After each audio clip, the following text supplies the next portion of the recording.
If you've been playing Past the Fear since the demo, you're going to notice that the full release gives you a lot more hunters to choose from.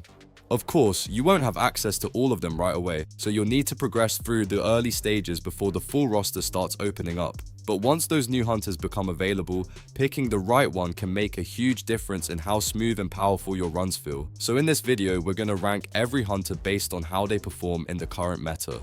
We'll talk about which ones are worth unlocking and investing your time into, which hunters can carry your runs with the right build, and which ones are a bit underwhelming compared to the rest. If you're not sure who to play next, this tier list should help you make that decision. Let's get started. I'm quickly moving on to the video and I'm ranking hunters in Past the Fear. Before we start, if you enjoy these types of list videos, don't forget to like the video and subscribe. Enjoy watching.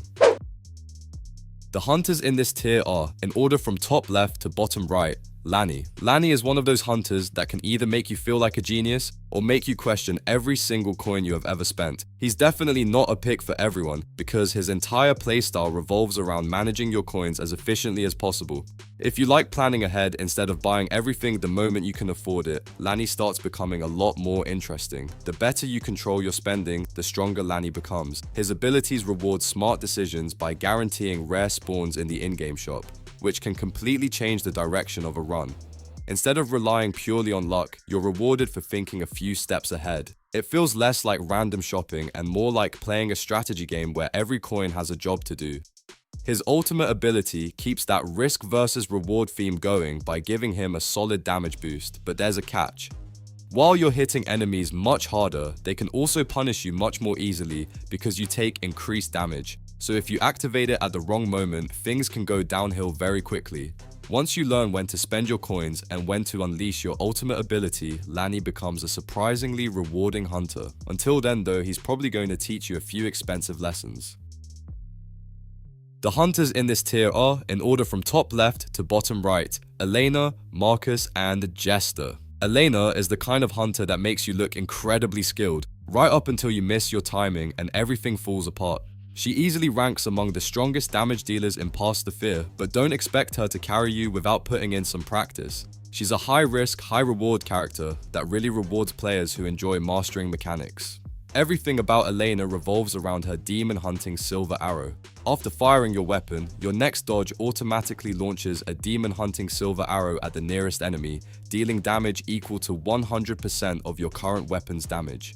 It sounds simple on paper, but getting the rhythm right is where the challenge begins. Once you unlock her dash upgrades, Elena becomes even more dangerous. The extra mobility lets you position yourself much more aggressively while also increasing the overall value of her ultimate ability. Before long, you'll find yourself constantly weaving between enemies instead of simply standing still and shooting. The whole shoot, dodge, shoot loop feels incredibly satisfying once it finally clicks. But getting there definitely takes time and plenty of failed runs. Marcus is basically the answer to the question, what if we just fired even more bullets?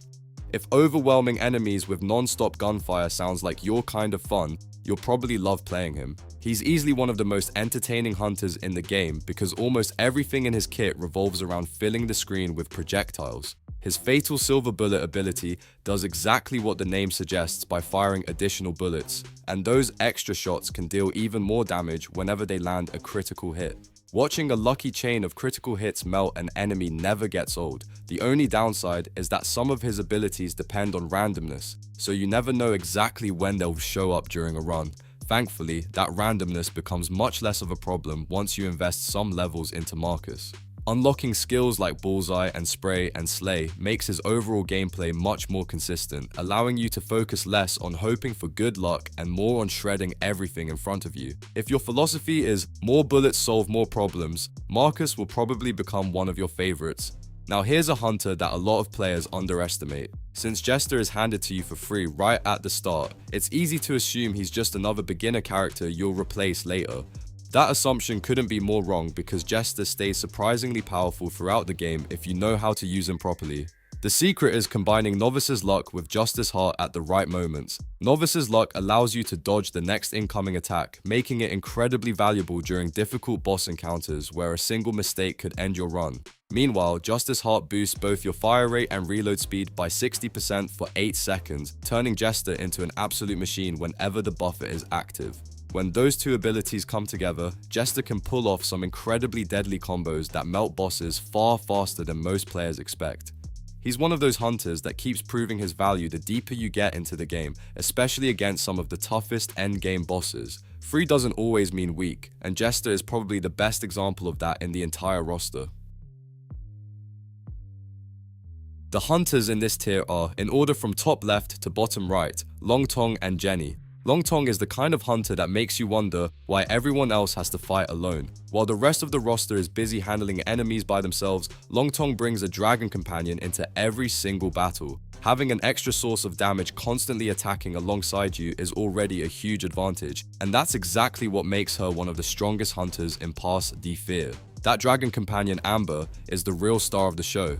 Amber breathes dragon fire that deals damage equal to 80% of your main weapon's elemental damage, while also applying dragon flame, which continuously burns enemies over time. Then things get even crazier once you activate Fury. Amber enters a rage state for 10 seconds, doubling both her final damage and attack speed. The result is exactly what you'd expect, a dragon that absolutely tears through anything standing in your way while you keep firing alongside it. Jenny is another hunter that absolutely deserves her place in the S tier, and honestly, she's one of my personal favorites. The first reason is her passive ability, which quietly gives you incredible value throughout an entire run.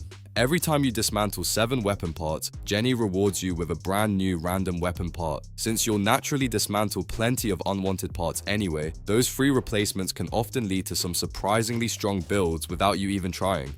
That passive alone would already make Jenny worth considering. But then you look at her ultimate ability and everything goes to another level. She throws a wildcat bomb within a range of 1000 and every enemy caught inside the explosion takes damage equal to 1000% of your current weapon's damage. That's not a typo, it hits ridiculously hard. What really pushes this ability into overpowered territory isn't just the raw damage. The explosion covers a massive area, reaches enemies from a huge distance, and can instantly clear crowded fights or delete dangerous elite enemies before they become a problem. It's one of those abilities where you press a single button and suddenly the battlefield looks completely different. Between the endless value from her passive and one of the strongest ultimate abilities in the game, Jenny earns her S tier ranking without much debate. She's effective from the beginning of a run all the way to the final boss, and it's honestly hard to find a hunter that delivers this much consistency while also having the power to completely erase groups of enemies in a single attack. The video ends here. See you in another video. Don't forget to subscribe.